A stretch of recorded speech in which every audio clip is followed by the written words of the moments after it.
L'Église et le monde ont un grand besoin du culte eucharistique. Jésus nous attend dans ce sacrement de l'amour. Ne refusons pas le temps pour aller le rencontrer dans l'adoration, dans la contemplation, pleine de foi et ouverte à réparer les fautes graves et les délits du monde, que ne cesse jamais notre adoration. Ainsi s'exprimait le pape Jean-Paul II dans sa lettre Dominice Cenae aux évêques le 24 février 1980. L'adoration eucharistique est comme un écho à la supplique des disciples sur le chemin d'Emmaüs. Reste avec nous. Et à l'affirmation de Jésus, et moi, je serai avec vous tous les jours jusqu'à la fin des temps.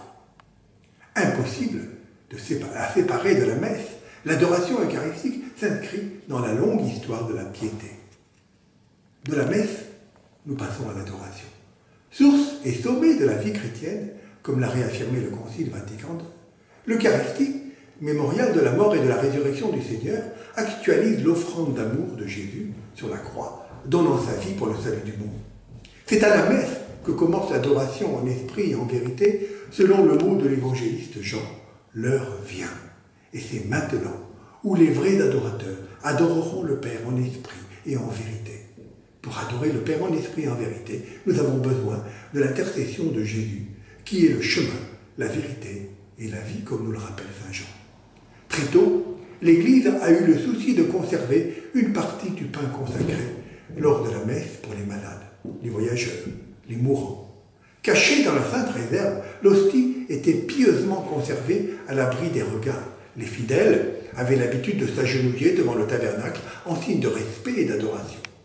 Au XIIIe et au XIVe siècle notamment, pour répondre à la multiplication des hérésies, les croyants demandèrent à voir le corps du Christ dans l'hostie consacrée. Contempler le corps du Christ vivant dans l'Eucharistie était alors perçu comme une profession de foi.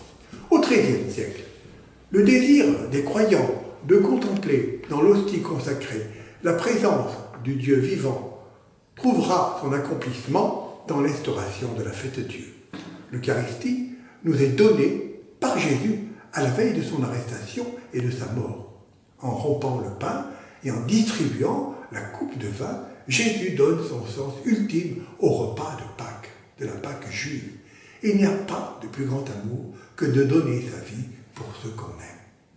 Donnant ce signe, il enjoint à son Église à naître, de prolonger son geste au travers du temps et de l'espace. Faites cela en mémoire de moi, nous dit-il. Nourriture pour le peuple en marche rassemblé par la foi en la mort et la résurrection de Jésus, l'Eucharistie est aussi présence effective et efficiente du Christ en ce monde, présence offerte à la contemplation et à l'adoration. C'est parce que Jésus est ressuscité, parce qu'il est le premier d'entre les morts et né d'une multitude à venir, que l'adoration eucharistique prend force et sens. Si le Christ n'est pas ressuscité, votre foi est vaine. Dieu est vivant aujourd'hui, par la présence du Christ ressuscité au cœur de son Église, comme nous pouvons communier à sa personne, livrée au soir de la Passion. Nous pouvons le contempler et l'adorer dans l'hostie. Communier et contempler Dieu, présent dans l'Eucharistie, c'est entrer en communion avec le Dieu trinitaire, Dieu créateur et Dieu sauveur. C'est aussi participer à l'édification du corps mystique qu'est l'Église. Alors, que disons-nous dans l'adoration eucharistique? Personnelle ou communautaire, l'adoration eucharistique est un moyen pour le croyant de célébrer la présence du Seigneur et de lui rendre grâce pour le don de son amour et de sa vie. Elle est aussi reconnaissance de la nature unique et spécifique de Dieu, le Tout-Puissant, le Tout-Autre, inconnaissable, incompréhensible à l'homme, sauf quand, par amour, il se révèle lui-même. L'adoration eucharistique place l'homme devant le mystère de Dieu. Ce faisant, elle restitue l'homme à sa vraie place de créature aimée et sauvée, la préservant ainsi de toute adoration dévoyée. L'adoration est une leçon sur les droits de l'homme donnée aux tyrans du monde entier. Seul Dieu est adorable, l'homme ne l'est pas. Ainsi, lorsque nous adorons notre Seigneur, nous sommes en communion avec tous ceux qui dans le monde sont persécutés en raison de leur foi, parce qu'ils sont fidèles à Dieu, parce qu'il refuse les idéologies, parce qu'il refuse le culte d'un parti politique ou d'un homme. L'adoration de Dieu est un droit de l'homme. Dans le livre de l'Exode, alors que Dieu vient de se révéler à lui, Moïse pose une question toute humaine qui doit nous interpeller. Moïse répondit à Dieu, « J'irai donc trouver les fils d'Israël et je leur dirai, le Dieu de vos pères m'a envoyé vers vous. Ils vont me demander quel est son nom, que leur répondrai-je » Qui est ce Dieu qui se révèle? Comment l'homme va-t-il se situer face à lui, face à cette révélation? Dieu dit à Moïse, « Je suis qui je suis. Tu parleras ainsi aux fils d'Israël. Celui qui m'a envoyé vers vous, c'est je suis. » Dieu dit encore à Moïse, « Tu parleras ainsi aux fils d'Israël. Celui qui m'a envoyé vers vous, c'est le Seigneur, le Dieu de vos pères, le Dieu d'Abraham, le Dieu d'Isaac, le Dieu de Jacob. C'est là mon nom pour toujours. C'est par lui que vous ferez mémoire de moi d'âge en âge. » Le Dieu qui se révèle ici est un Dieu au-delà de ce que l'homme peut en concevoir, au-delà de son intelligence, au-delà de son imaginaire. Loin des idoles, faites de mains d'hommes, pétries de sentiments et de passions, toutes humaines, c'est ici un Dieu qui doit se révéler, car aucun être humain n'est en capacité de le découvrir. Ce tout autre, cette toute-puissance, pourrait faire peur. En Jésus-Christ, elle nous a révélé son visage d'amour, de compassion, de miséricorde. Devant cette toute-puissance, qui est toute puissance d'amour, l'homme est saisi d'un sentiment unique. L'apôtre exprime ce sentiment de crainte, d'amour, de respect en ces termes. Dieu l'a exalté, il l'a doté du nom qui est au-dessus de tout nom, afin qu'au nom de Jésus, tout genou fléchisse au ciel, sur terre et aux enfers, et que toute langue proclame Jésus-Christ est Seigneur, à la gloire de Dieu le Père. Il ne faut pas penser, comme une certaine philosophie moderne a pu le faire, a pu nous le faire croire, que face à cette toute-puissance de Dieu, l'homme se trouverait comme anéanti, annihilé dans sa nature propre. L'homme n'est pas condamné à mourir au contact de l'absolu. Au contraire, c'est au contact de cet absolu qu'il trouve sa vraie, sa juste place de créature sauvée. La vraie liberté de l'homme se joue dans cette capacité à voir dans le Dieu qu'il adore, non pas un ennemi dont il faudrait avoir peur, comme Adam au jardin d'Éden, mais au contraire, l'allié ultime qui va l'aider à sortir de lui-même pour contemplant le tout autre et se laissant contempler pour comprendre qu'il est, qui il est et ce qu'il est. Découvrant son autonomie, sa vraie autonomie, sa juste liberté, l'homme qui a contemplé Dieu ne se laissera plus aliéner. C'est à Dieu seul, qu'il rendra désormais un culte, devenant étranger à toute tentation d'adorer un autre homme, de se soumettre à une dictature. Comme les disciples sur le chemin d'Emmaüs, les yeux des hommes s'ouvrent sur la vérité dans la contemplation de Dieu unique fait homme. Ils peuvent répondre à la question du Seigneur, « Et vous, qui dites-vous que je suis ?» Se décentrer de soi pour regarder Dieu dans un face-à-face amoureux et se laisser regarder par lui. Voilà la vraie liberté de l'homme. Voilà le sens de l'adoration eucharistique. Adorer Dieu dans le Saint-Sacrement, solennellement exposé, est comme un prolongement de la messe. C'est un acte d'église, comme le soulignait le Saint-Pape Jean-Paul II.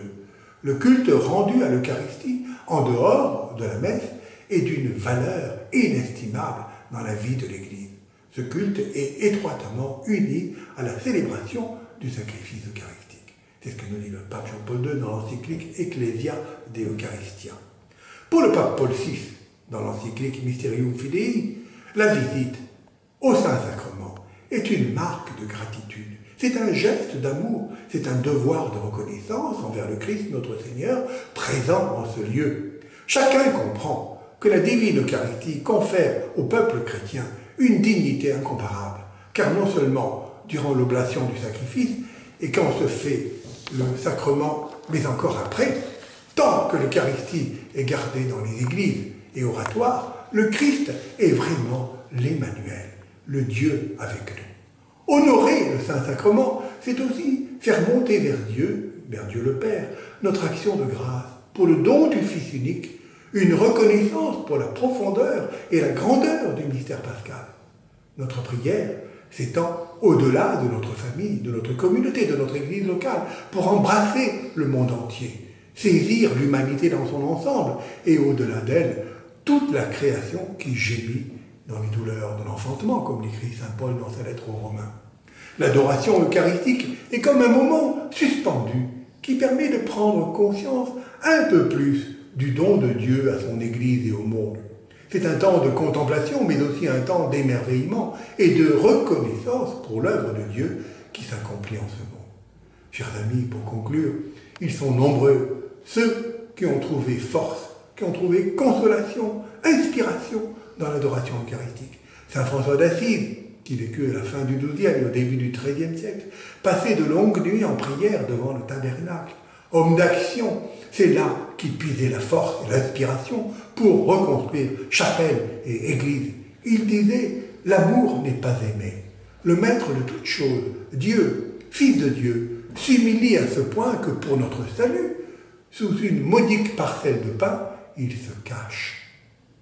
Un peu plus tard, ce sont les confréries du Saint-Sacrement qui se mettent en place pour que toujours et en tout lieu, l'adoration eucharistique soit honorée. La première de ces confréries fut établie en Avignon en 1226.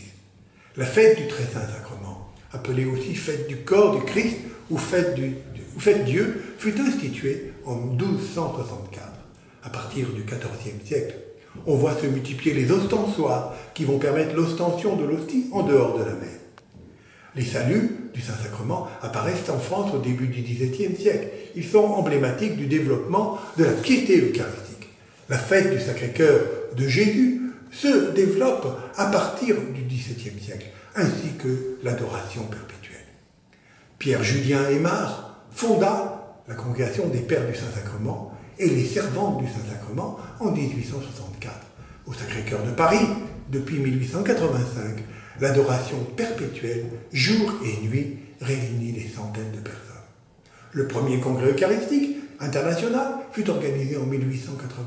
On le voit, l'adoration du corps du Christ, l'adoration eucharistique n'a jamais cessé. Plus près de nous, le pape Jean-Paul II invitait tous les croyants à approfondir le mystère de l'Eucharistie. Le mystère eucharistique, sacrifice, présence, banquet, n'admet ni réduction, ni manipulation. Il doit être vécu dans son intégrité, que ce soit dans l'acte de la célébration ou dans l'intime échange avec Jésus que l'on vient de recevoir dans la communion, ou encore dans le temps de prière et d'adoration eucharistique en dehors de la messe. Voilà ce que nous dit Jean-Paul II dans Ecclesiati Eucharistia. Comment, chers amis, ne pas ressentir le besoin renouvelé de demeurer longuement en conversation spirituelle, en adoration silencieuse, en attitude d'amour devant le Christ présent dans le Saint-Sacrement? Voilà la question que nous posait Jean-Paul II. Bien des fois, chers frères et sœurs, j'ai fait cette expérience. J'en ai reçu force, consolation et soutien. Devant l'amour infini de Dieu donné en Jésus, exposé dans le Saint-Sacrement, il s'agit simplement pour nous, pour chaque croyant, d'aimer, de se laisser aimer, convertir et sauver, pour qu'à notre tour, nous aimions infiniment.